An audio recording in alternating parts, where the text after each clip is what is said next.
Yang bermazhab Bukhari, Muslim, Abu Daud, Tirmizi, Nasai, semua 23 perawi hadis itu semuanya bermazhab. Nah, kalau mereka ahli hadis saja bermazhab, kenapa yang ahli hadas ini mikir-mikir?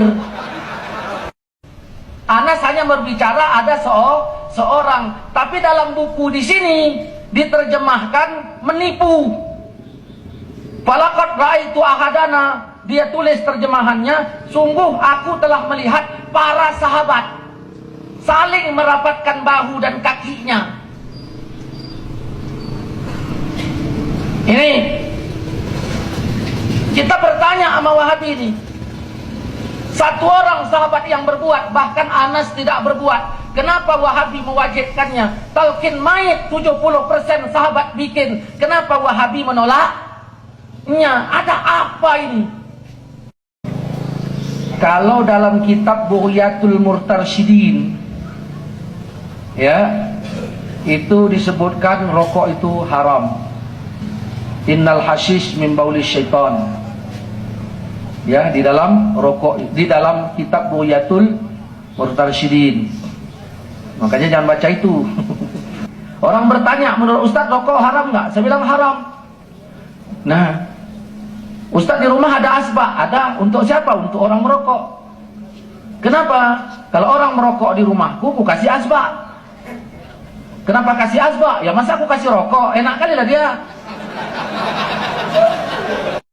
قل هو الرحمن آمنا به وعليه توكلنا فستعلمون من هو في ضلال مبين. Hujan, rumah jauh, lalu bapak berdoa di atas kereta, jangan nampung tangan, haram itu. Ya, jangan nampung tangan. Nah, jadi orang yang berdoa mengampung tangan lalu diusapkan ke wajahnya, Allah malu kalau enggak nerimanya. Itu dalam hadis. Ya.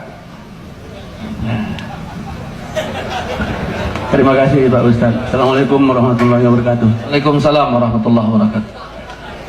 Berikutnya pertanyaan yang ketiga, kami persilahkan kepada bapak-bapak yang ingin mempertanyakan kepada Al Ustaz. Assalamualaikum warahmatullahi wabarakatuh Ustaz. Nama saya Abdul Hafiz Ustaz. Yang menjadi pertanyaan saya, kenapa berani Syekh Nasaruddin Albani menghasankan hadis, mensohhikan hadis? Wah, itu jangan tanya sama saya, tanya sama dia itu. Iya. Nah, jawabannya karena dia ceroboh. Kenapa Nasaruddin Albani berani mensahih dan menghasankan hadis? Karena dia ceroboh. Kalau nggak ceroboh dia nggak berani. Jadi itulah, cuman itu menjadi kiblat orang. Dan kadang-kadang kita lihat dalam ini dia, seperti contohnya sujud. Sujud, iza sajada ahadukum fala yabruk kama yabrukul ma'ir. Kalau kalian sujud jangan kayak onta. Itu kan hadis itu sahih. Ya kan? Nah, wal yada yadaihi qabla rukbataihi, hendaklah mendahulukan tangan sebelum lutut, kan gitu. Itu hadis itu bukan sahih. Itu tafartud ya, yang dirawikan oleh Abdul Aziz Muhammad Ad-Darawardi. Makanya Abdullah bin Bas pun nggak menyetujui itu.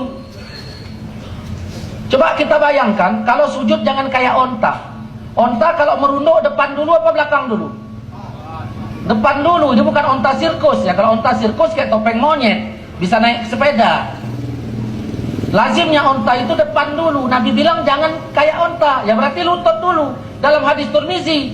Nah, Imam Tirmizi mengatakan apa? Hadis itu mengatakan riwayat Imam Tirmizi, Rasul kalau sujud kayak orang berdiri, berarti lutut dulu.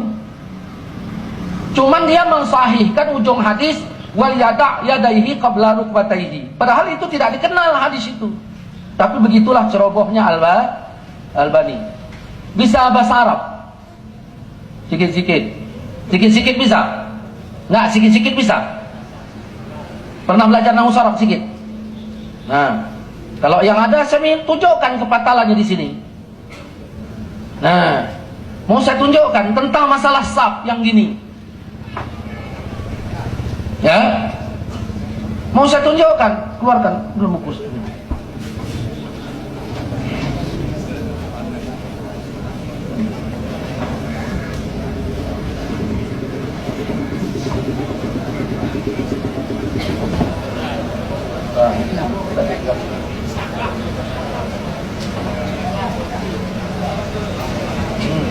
Nih, ini buku Ibnu Saini, Muhammad bin Musa. Murajaahnya Ustadz Abdul Hakim bin Amir Abdad. Buku yang sangat tipis. Apa kata Imam Syafi'i ya tentang meluruskan dan merapatkan shaf salat berjamaah? Seolah-olah ini ya pendapat Imam Syafi'i. Nah, jadi dia bilang kalau shaf itu wajib rapat, kaki sama kaki, tumit sama tumit, bahu sama bahu. Hadisnya dari Anas bin Malik. Makanya kalau bisa bahasa Arab saya mau tunjukkan di sini gitu loh. Kan? Jadi di situ dapat dibilang Rasulullah berkata ini memang hadis sahih. Luruskan shafmu dan rapatkan. Kan begitu. Hadis titik. Anas ngomong, "Falaqad ra'aitu ahadana." Sungguh aku lihat salah seorang di antara kami yang merapatkan bahu dan kaki. Berapa orang? Salah seorang di antara kami. Berapa orang? Satu orang. Berarti aneh apa enggak ini? Anas sendiri enggak bikin. Anas hanya berbicara ada seorang. Tapi dalam buku di sini diterjemahkan menipu. Falaqad ra'aitu ahadana. Dia tulis terjemahannya, sungguh aku telah melihat para sahabat saling merapatkan bahu dan kakinya. Ini kita bertanya sama Wahabi ini. Satu orang sahabat yang berbuat, bahkan Anas tidak berbuat. Kenapa Wahabi mewajibkannya? Talqin mayit 70% sahabat bikin. Kenapa Wahabi menolaknya? Ada apa ini? Ya. Nah, selain yang diriwayatkan dari Anas, ada lagi yang diriwayatkan oleh Nu'man bin Bashir dalam buku ini. Nah, ketika itu, kata Nu'man bin Bashir, ada seorang laki-laki yang merapatkan bahunya. Sini dulu berdiri kita. Nih, syutingan pas ya. Nah, nanti ke kasus apa namanya sidang yang membunuh Mirna apa itu. Nah, aku melihat kata Nu'man bin Bashir, seorang di antara kami merapatkan bahunya, merapatkan gitu, merapatkan lututnya, lutut. Lebih gila lagi ini cara meraktekkannya. Dan di sini diwajibkan begitu. Stres ini orang ini. Yang benar bagaimana dalam meluruskan shaf dan merapatkan shaf itu? Bahu dengan bahu tidak menempel. Tidak nempel. Nah, kenapa?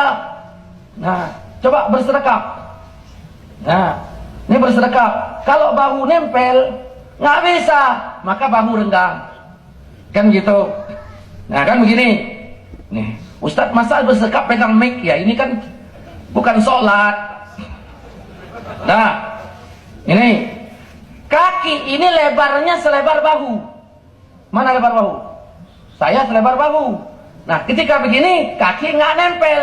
Makanya ketika ada salah seorang nempel, Anas bilang, aku melihat salah seorang di antara kami menempelkan bahu dan kaki. Cuman satu orang. Ini aneh, bukan menjadi sunnah yang harus diikut. Ini kesalahan mereka. Salahnya kita juga banyak. Mentang-mentang nggak mesti begitu, terus jarang. Kita juga tolong perhatikan, benahi yang nggak pas. Bukan berarti kita pun udah pas sekali. Yang pas ya pas, yang enggak ya enggak. Sering juga kita tengok ini kadang-kadang shafnya terlalu jarang. Tolong benahi. Nah, bagaimana cara benahnya? Ini kan shaf di tengah. Tengah itu lihat dari imam. Orang yang sebelah kiri imam ke sana gesernya. Orang yang sebelah kanan imam gesernya ke kiri. Nah, jadi kadang-kadang nanti udah sujud kan renggang. Nah, repatkan gini. Nah, ini enggak. Ini ada satu tadi batal, teruslah jarang kayak ompong gitu. Udah sampai selesai. Nah, nggak boleh, rapatkan. Wallahu a'lam. Berikut. Assalamualaikum warahmatullahi wabarakatuh. Nama saya Handoko. Ustaz, saya mau bertanya. Saya pernah baca hadis mutawatir. Hadisnya kana idza da'a farafa'a yadayhi masaha wajhahu biyadayhi. Sesungguhnya Nabi sallallahu alaihi wasallam ketika berdoa mengangkat kedua tangannya dan mengusapkan wajahnya ke kedua tangannya ke wajahnya. Iya. Jadi yang saya mau tanyakan, apakah ketika kita sholat subuh berkunut, jadi apakah tangan kita ini harus Itu tidak. Cuma ulama-ulama bilang tidak sunat, tidak sampai menjangkau hadis ke sana. Tidak sampai menjangkau hadis ke sana. Nah, tapi yang perlu digarisbawahi, kalau imam kunut, makmum nggak kunut, itu sholat subuhnya nggak batal. Imam kunut, makmum nggak kunut, sholat subuhnya batal. Bukan karena sunatnya kunut, tetapi karena putus dia di saat tidak ikut kunut. Jadi hadis tadi tidak mesti menyapu muka. Itu ulama-ulama memang sudah sebutkan jangkauan hadis itu tidak sampai ke sana. Begitu. Terima kasih Ustaz. Allah. Berikutnya lagi dipersilahkan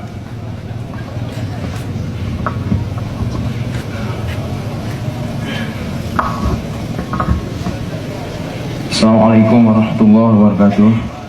Saya ingin bertanya Ustaz, mohon penjelasan dari mana pengambilan orang Wahabi tentang laukana khairan la sabaquna ilaih. Kalaulah sekiranya suatu pekerjaan itu baik, tentulah para sahabat pasti mendahului kita mengerjakannya. Assalamualaikum. Ulang. Mohon penjelasan Ustaz tentang laukana khairan la sabaquna ilaih. Kalaulah sekiranya suatu pekerjaan itu baik, tentulah para sahabat pasti mendahului kita mengerjakannya. Assalamualaikum Ustaz. Yang ditanyakan apanya ini? Pengambilan ini Ustaz.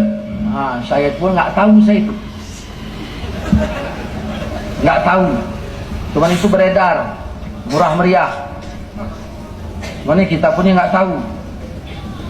Makanya kalau ketika mereka menyebutkan kata sunnah itu, mereka mengartikan bid'ah itu fi'lun malam yu'had fi asri rasul. Itu kan salah total itu. Apa itu bid'ah? Perbuatan yang tidak dicontohkan di zaman Nabi. Oh, bukan begitu. Nah, kemudian mereka bilang pintu gerbang ini begini. Ada satu tempat, ada anak-anak SMP ini. Saya nggak tahu sebenarnya SMP. Jadi ada ustadz ini tadi wiritan, kemudian adalah doa-doa dan sebagainya. Di situ tadi nyelip Wahabi. Nah, Wahabi bertanya, pertanyaannya begini. Nah, apa tadi? Bukan yang itu. Nah, inilah kadang-kadang. Ya, agak nyesek sedikit ini. Ya. Jadi ustadz ini tadi berdoa. Jadi berdoa zikir berjamaah. Jadi anak ini tadi nanya, "Assalamualaikum Ustadz." "Waalaikumsalam." "Sehat Ustadz?" "Sehat." "Boleh saya bertanya ini?" "Silakan." "Ustadz tadi kan zikir berjamaah, doa berjamaah." "Oh iya." Nah, yang saya tanyakan, dalam hadis riwayat siapa itu zikir berjamaah dan doa berjamaah itu? Ustadz ini jawab, tidak ada dalam hadis. Nah, tapi kan baik. Ya, gitu loh. Tapi kan baik. Nah, tapi muka Ustadz pucat, kan itu masalahnya. Ini. Jadi orang Wahabi ini tadi nanya, bantah, "Ustadz, kalaulah memang itu baik, tentu Rasul pertama kali melakukannya. Ustadz setuju nggak?" Nah, setuju sih gitu, terpaksa. Setuju sih. Kan pintu gerbang kebaikan ini kan Rasul. Kalaulah memang itu baik, kan Rasul pertama kali mengerjakannya. Kalau Rasul nggak bikin, untuk apalah kita bikin? Nah, akhirnya diundang saya ke satu tempat. Diundang, "Assalamualaikum Ustaz." "Waalaikumsalam." "Bisa datang ke tempat kami, begini." Hadir. Sampai ke sana saya tengok anak SMP. Awak ada awak berkas. Nah, tadi saya tanya, zikir berjamaah dicontohkan apa enggak di zaman Nabi? Tidak. Dari mana kau tahu? Yang enggak ada di kitab-kitab. Dari mana kau tahu enggak ada di kitab-kitab? Yang enggak ada di hadis-hadis. Dari mana kau tahu enggak ada di hadis-hadis? Yang memang enggak ada dalam sunnahnya. Dari mana kau tahu enggak ada dalam sunnahnya? Ya memang gitu. Dari mana kau tahu memang gitu? Kata guruku. Ya bilanglah kau ikut guru. Jangan kau bilang ikut hadis. Kau enggak zikir berjamaah kata gurumu. Kami zikir berjamaah kata guruku. Jadi sama-sama ikut guru. Jangan kau bilang kami hadis, kalian hadis, aku enggak. Mana gurumu? Nah, begitu diajarkan gurunya, katanya apa? Guru jauh, dunia kecil sekarang, di HP ada. Nah, akhirnya panggil, ada nih gurunya di warung misok. Begitu dipanggil, pertanyaan saya tanyaan sama.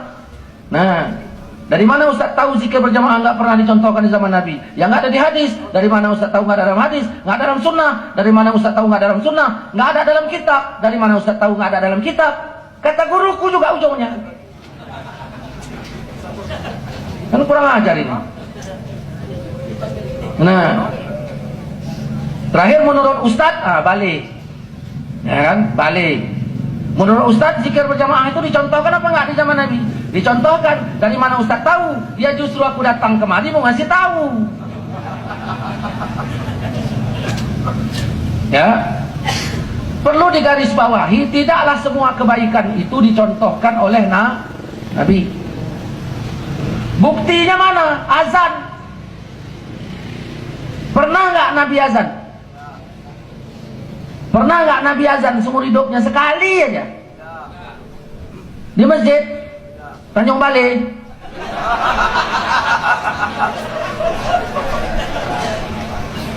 Tidak kan? Nah, kenapa tidak? Padahal ini baik. Kenapa tidak? Mari kita mikir. Mikirlah kita. Bayangkan Nabi azan, Nabi berteriak, Nabi berkata, Asyhadu anna Muhammadar Rasulullah. Aku bersaksi bahwa Muhammad Rasulullah. Berarti ada Nabi lain yang disaksikannya. Fitnah jadinya. Yang kedua, hayya 'alas shalah. Mari salat, yang enggak datang langsung kafir. Kenapa? Nabi yang manggil. Al-Quran udah turun. Ya ayyuhallazina amanu stajibu lillah walir rasul iza da'akum. Wahai orang-orang yang beriman, penuhi seruan Allah, seruan Rasul. Kalau Rasul manggil kamu, yang nggak datang langsung kafir. Yang ketiga, kalau Nabi azan, Nabi wajib jadi BKM. Kecil kali lah tugas Nabi. Makanya Nabi tidak azan, tapi Nabi setuju. Nah, dia bilang begini Ustaz, Nabi memang nggak azan, tapi Nabi kan setuju katanya.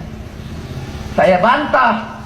Oh, Nabi azan, Nabi setuju. Nabi nggak azan, tapi Nabi setuju. Iya, jadi setiap yang disetujui Nabi boleh kita kerjakan, gitu jawabannya. Saya balas, kalau begitu dari mana kau tahu Nabi Muhammad tidak setuju doa berjamaah sehingga kau katakan doa berjamaah tak boleh? Nah, sama dengan doa berjamaah, Nabi Muhammad nggak bikin. Kenapa? Doa Nabi kabul. Yang semayang di belakang masalahnya beda-beda. Saya bertumbuk sama dia. Begitu saya tumbuk, bengkak pipinya sebelah. Kemudian azan, kami semayang samping Nabi. Siap semayang, Nabi berdoa, ya Allah ampunkan kami. Kata kami ini kabul, kenapa enggak doa Nabi? Kalau kabul doa dia, dosa diampun, dosa saya ampun. Dia bengkak. Perih enggak dia? Perai. Hah? Makanya Nabi enggak bikin. Pertanyaannya, Nabi setuju enggak? Setuju. Dari mana Ustaz tahu Nabi setuju? La yahillu lirajulin yu'minu billah wal yaumil akhir. Tidak halal bagi orang yang beriman kepada Allah dan hari kiamat mengimami satu kaum tanpa izin kaumnya. Hati-hati. Ini masjid kita ini masjid Ahlussunnah apa bukan? Ahlussunnah, BKM hati-hati. Jangan nanti BKM mulai masuk Wahabi secara diam-diam, terus orang Wahabi jadikan imam. Hati-hati. Tidak boleh maju jadi imam tanpa izin kaum. Terus kalau maju jadi imam, wala yahtassu nafsahu bida'watin. Jangan kau khususkan doa untuk dirimu sendiri. Imam nggak boleh doa sendiri. Berarti harus jamaah. Fa'in fa'ala, kalau imam melakukan sendiri, faqad khanahum, maka imam telah mengkhianati jamaahnya. Maka mencari pengkhianat nggak payah-payah. Ini setuju. Begitu. Nah, kalaupun tadi dijadikan itu dalil, ya kita mikir juga. Nah, kalaulah ini baik, apa namanya, tentulah sahabat melakukannya. Dari gaya kosakatanya aja pun ya kita agak bertanya-tanya itu, kan gitu. Wallahu alam, mungkin kurang pas, ya bisa ditanya balik, kan gitu. Assalamualaikum warahmatullahi wabarakatuh. Ustaz, ada yang mau saya tanyakan. Mengapa kita harus menggunakan mazhab sedangkan imam mazhab tidak pernah menyuruh untuk mengikuti pendapat mereka sendiri? Terima kasih, Ustaz.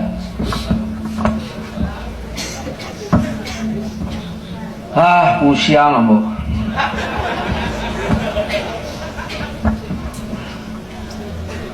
Udah.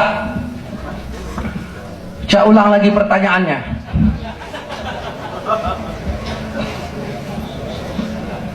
Biar aja supaya jemaah tahu.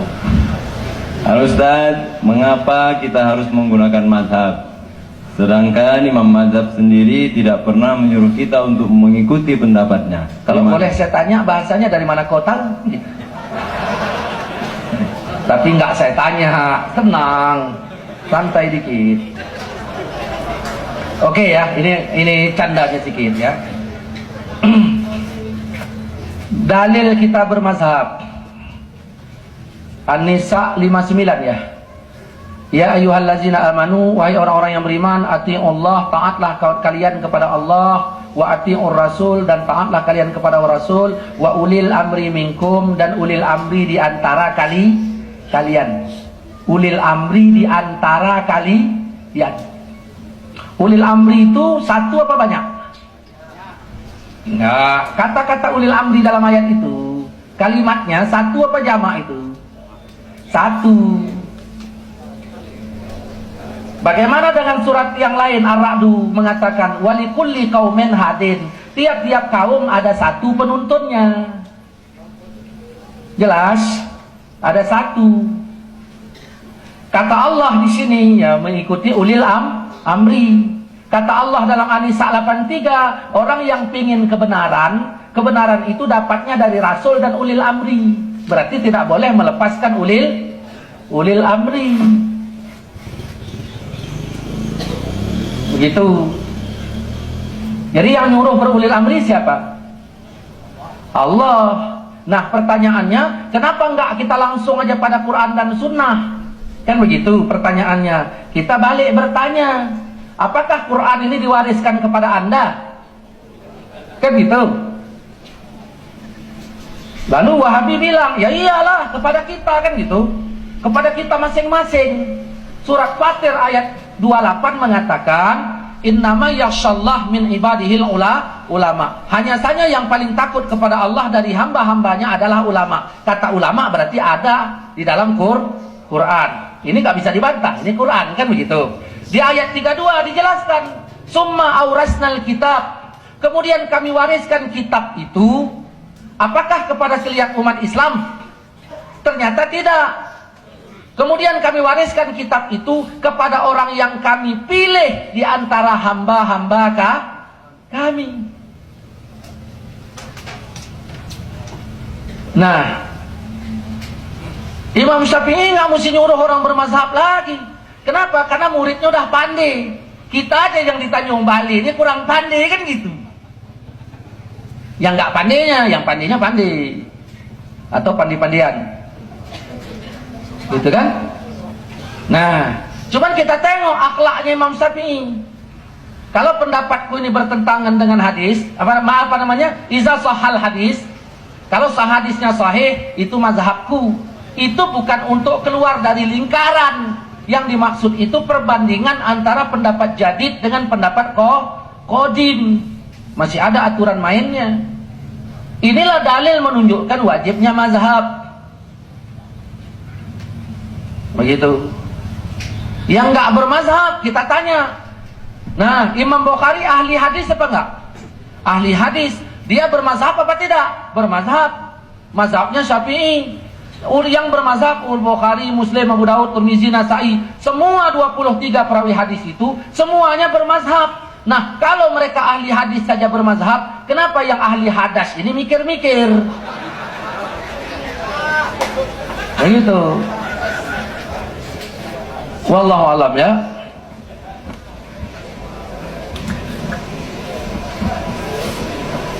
Berikutnya lagi kepada saudara kami Bapak dan Ibu. Ya, kami persilahkan. Assalamualaikum warahmatullahi wabarakatuh.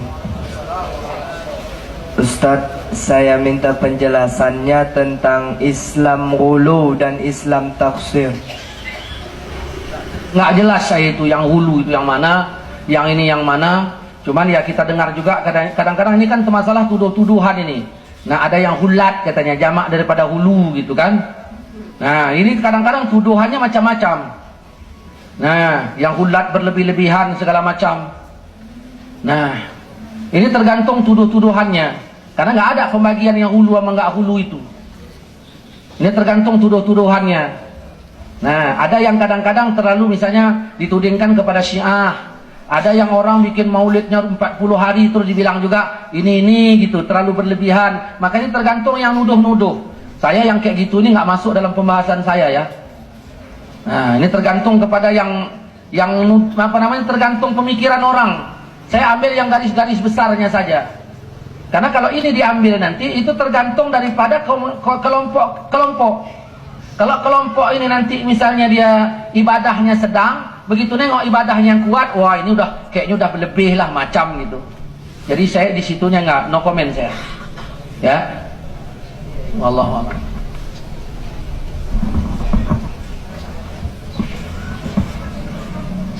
Assalamualaikum Pak Ustadz.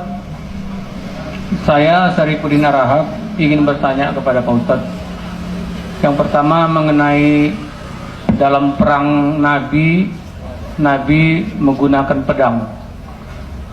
Apakah pedang tersebut sampai saat sekarang masih ada atau dimuseumkan? Itu yang pertama Pak Ustadz. Yang kedua, maaf ini mengenai orang tua Nabi, ayah dan ibu Nabi, dia kan masih kafir. Apakah bisa didoakan Nabi waktu itu masuk surga, sementara keluarga dan sahabat-sahabat beliau masuk surga? Udah, Ustaz, terima kasih. Sama pedang ini kan, yang pedang ini yang bingung. Tidak. Cuman kalau kita tonton acara TV ada pedang Nabi, ada surban Nabi Ayub, ada surban ini kita belum tengok pedang ini. Ya, kalau kita tengok TV itu masih ada katanya pedang dimuseumkan itu. Ya, artinya pedang Nabi itu masih ada kan gitu. Udahlah itu ya masalah pedang. Enggak, tidak masalah ini karena ya pedang Nabi itu juga pun bagian pusaka dari Nabi, peninggalan Nabi juga. Enggak sama sama pedang-pedang yang dijual-jual biasa itu. Nah, pedang yang biasa itu pun tengok besinya juga. Kalau besi panglong kan, enggak lah. Jadi itu ya. Nah, masih ada ya. Jawabannya ada, titik. Yang kedua tentang masalah orang tua Nabi. Memang dilarang Allah sih Nabi berdoa untuk emaknya. Kenapa dilarang? Ziarah boleh, didoa nggak boleh. Dilarang itu. Kenapa mau didoakan lagi? Memang dia ahlul fatrah. Untuk apa didoakan? Orang memang dia udah ahlul fatrah, udah ahli fitrah dia. Nah, kemudian hadis itu kan berbeda, taparrud antara riwayat dengan riwayat. Nah, memang ada dalam hadis sahih itu dikatakan bahwa sesungguhnya emak Nabi itu emak ayah Nabi di dalam neraka. Cuman kata abu, ayah Nabi itu kata abu di dalam bahasa Arab tidak mesti ayah kandung. Boleh juga diartikan paman. Jadi tidak mesti. Nah, kenapa harus ditakwil itu paman? Karena bertentangan dengan Bani Israel ayat 15. Di dalam Al-Quran Bani Israel ayat 15 Allah mengatakan, kami tidak mengazab sebelum kami utus Rasul. Kami tidak mengazab, wa ma kunna mu'azibin, kan gitu. Kami tidak mengazab sebelum kami utus Rasul. Pertanyaannya, ayah mak Nabi itu kafirnya kafir sama Nabi yang mana? Kalau mau diazab, salahnya apa? Dia itu di masa kosong dakwah. Dia dikatakan kafir dari mana? Al-Quran sudah turun ayat, kami tidak mengazab sebelum kami utus Rasul. Berdasarkan ayat ini ya tidak. Lalu hadis tadi kenapa? Kan ada hadis. Nah, hadis ini oleh karena berbenturan dengan ayat, karena bahasa Arab juga kata abu itu bisa diterjemahkan, diartikan paman dalam bahasa Arab, ya maka kesanalah, karena paman Nabi itu tadi kan ingkar terhadap Nabi. Nah, jadi jangan segampangnya kita mengatakan ayah Nabi kafir, ayahmu kan gitu. Nah, memang ya banyak sekarang ini pemahaman yang seperti itu. Yang jadi herannya kita, kok ngaji langsung bahas itu, gitu loh. Kayaknya udah habis sekali yang lain dibahas, tinggal itu lagi yang belum. Begitu. Nggak, ini fakta, bukan bapak ini yang nanya, yang saya maksudkan. Ini kan beredar di luar. Wahabi ini yang bikin gitu. Bikin pengajian, disuting, masukkan di internet. Kok itu? Kok kenapa nggak yang lain? Nah, kita bilang nggak berotak, marah. Makanya saya malas juga, nggak berani juga saya bilang mereka nggak berotak gitu. Malas saya bilangnya. Saya nggak mau mereka bilang mereka nggak berotak. Gitu.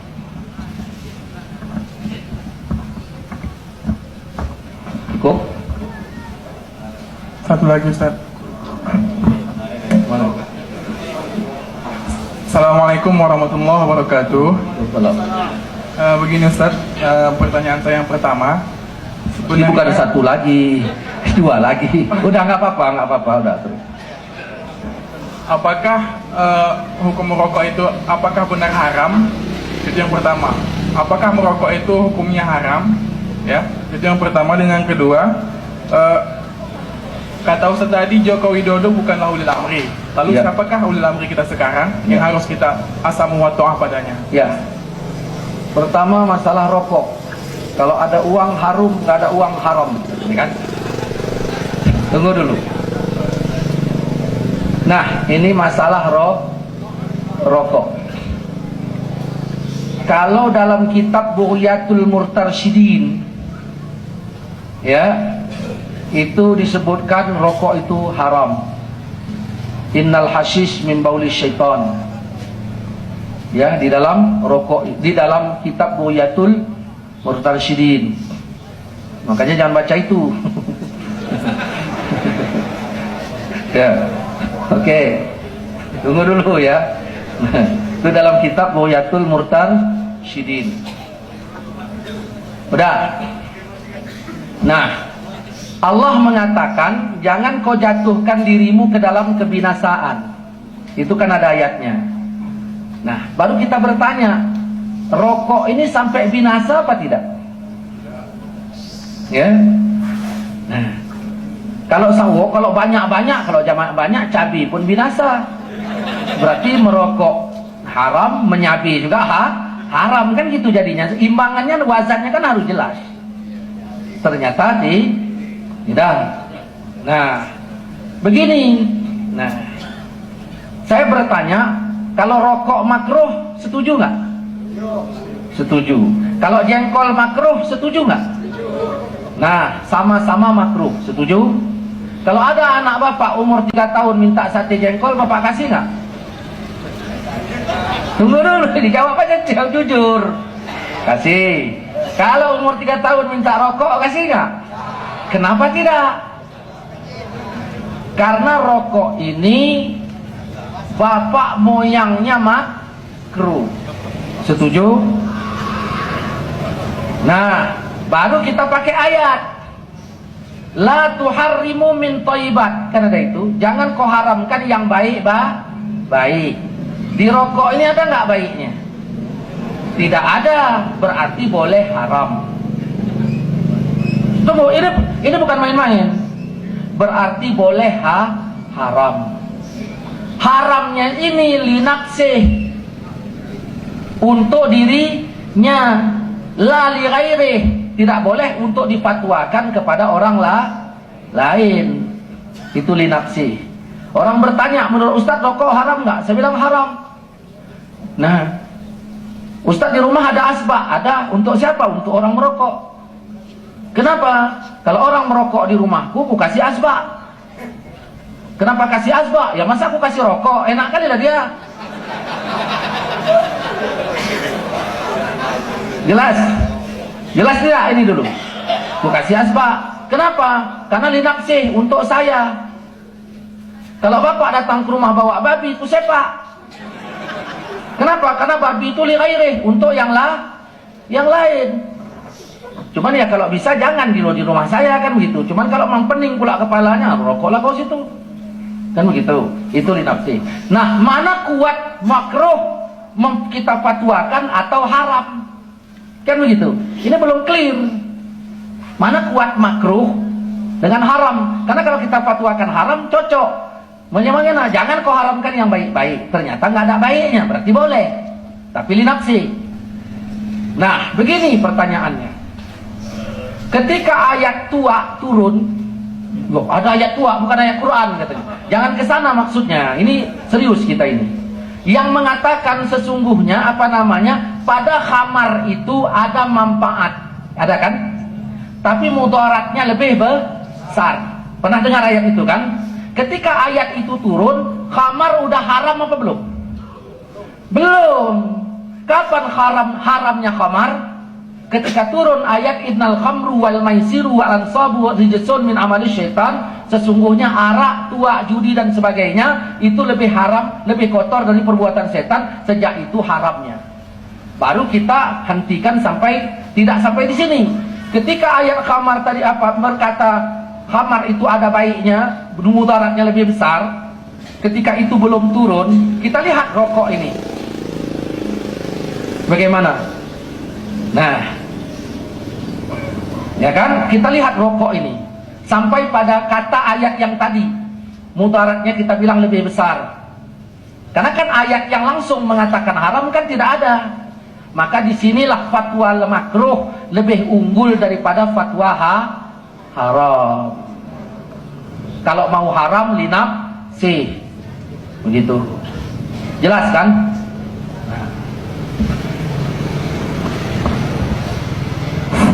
Lalu mengenai ulil amri, Ustaz? Oh iya, ulil amri. Ulil amri itu saya nggak tahu siapa ulil amri. Gimana ngikutnya kalau nggak tahu kan gitu? Masa Tuhan menyuruh ikut yang nggak tahu? Kan gitu. Ya Ali bin Abi Thalib yang tahu. Kata Ali bin Abi Thalib, ahlul fiqhi wad din, ahli fikih, ahli agama. Ya, itulah ulil amri. Ulama maksudnya. Ahli fikih, ulil amri itu ahlul fikhi wad din, kata Ali, menantu Nabi. Ahli fikih dan ahli agama. Itulah ulil amri tadi. Nah, ulama mengutip ayat wa ulil amri minkum. Taatlah kalian kepada ulil amri. Pertanyaannya, ulil amri itu kan satu orang. Kalau satu orang saja wajib ditaati, kan begitu, apalagi pendapat ijma'nya. Maka dengan sebab inilah ulil amri itu menjadi dalil ijma' wajib sebagai dalil agama kita. Jadi ulil amri itu adalah ulama, ahlul fiqhi wad din. Allah mengatakan An-Nahl 43, fas'alu ahla zikri in kuntum la ta'lamun. Tanyakan kepada ahli zikri, itu adalah ulama. Kita harus kembali kepada tafsirnya ulama. Kalau kita nafsir sendiri bagaimana? Nabi menjawab, man fassara Al-Quran, siapa menafsirkan Quran dengan pendapatnya sendiri, maka wajib dia ngambil tempat duduknya dalam neraka itu. Kenapa? Karena ulama-ulama itu dia tidak sembarang tafsir. Kalau dulu dia tetap ada hadis-hadis sebagai dasar dia untuk menafsirkan ke sana. Begitu. Jadi ulama tafsir mengatakan ulul amri itu adalah ulama, bukan pejabat. Wah, kalau gitu Jokowi nggak perlu kita patuhi. Oh, bukan dari ayat itu, ada dari hadis lain. Nah, Ada dari hadis lain dalam riwayat Imam Muslim, akhir zaman ini negeri ini nanti dipimpin pemimpinnya, pembesarnya ada yang baik, ada yang buruk. Jadi nggak selamanya buruk, nggak selamanya baik. Siapa yang mengikutinya yang buruk itu, nah, siapa yang mengikuti keburukan itu, maka berdosalah dia. Itu kata Nabi. Siapa yang memprotesnya, selamat dia. Ini maksudnya anggota dewan. Iya, hadis ini untuk anggota dewan, bukan untuk di warung. Ini kita di warung cerita apapun tidak. Mancing nggak, jalan nggak, terakhir makan sama belacan. Habis waktu aja. Nah, siapa yang mengikutinya? Nah, dia berdosa. Yang memprotesnya, kata Nabi, dia selamat. Ini untuk anggota dewan karena dia jalannya ke sana. Sahabat bertanya, ala nuqatiluhum, boleh nggak ku penggal aja dia, ku perangi saja? Kata Nabi, jangan, selama mereka masih sholat gitu. Jadi kalau kita baca hadis-hadis ini, nggak sembarangan main bom-bom gitu saja, tidak. Toh Quran mengatakan, fa in tabu wa aqamus shalah wa atuz zakah fa ikhwanukum fiddin. Kalau dia tobat sholat dan zakat itu saudaramu seagama. Wallahu alam, cukuplah ya sampai di sini. Ya. Mari kita tutup dengan doa. A'udzubillahi minasyaitonirrajim. Bismillahirrahmanirrahim. Alhamdulillahirabbil alamin wassalatu wassalamu ala asyrafil anbiya'i wal mursalin wa ala alihi washabihi ajma'in. Allahumma rzuqna ikhlasa waj'alna minal mukhlisin. Allahumma rzuqna taufiq wal hidayah wal istiqamah. Rabbana atina fid dunya hasanatan wa fil akhirati hasanatan wa qina adzabannar. Sallallahu alaihi wasallam Muhammadin wa ala alihi washabihi wasallam. Alhamdulillahirabbil alamin. Taqabbalallahu minkum inna Assalamualaikum warahmatullahi wabarakatuh.